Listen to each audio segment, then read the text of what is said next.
आप देख रहे हैं मसाइल का हल चैनल। कुरान मजीद की जो आयत मुबारका मैंने इस वक्त आपके सामने तिलावत की है, अल्लाह पाक फरमाते हैं ज़हरल फसादु फिल बर्रि वल बहर बिमा कसबत ऐदिन नास।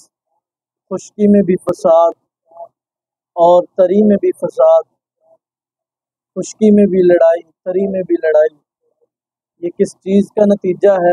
बावल्लज़ी आमिलू लअल्लहुम यरजिऊन, हमारे आमाल हैं जो हमारे आगे आ रहे हैं। लिहाजा हमें अपने आमाल की तरफ ज़रा तवज्जो देनी चाहिए, अपने गिरेबान में झांक कर देखना चाहिए कि ये जो ज़िंदगी मेरे ऊपर तंग हो रही है, मेरे आमाल क्या हैं।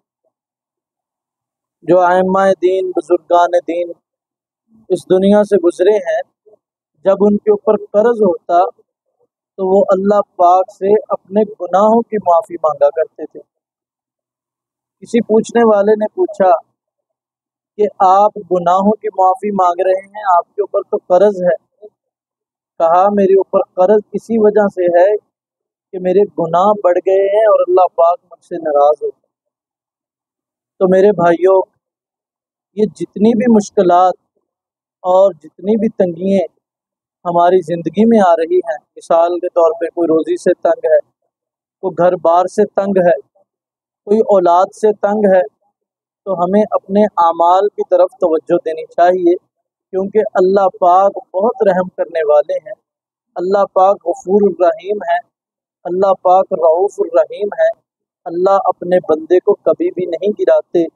अल्लाह पाक अपने बंदे पर जुल्म नहीं करते, क्योंकि अल्लाह जुल्म करने वाले नहीं हैं। ये जुल्म हम अपनी जानों पे खुद करते हैं।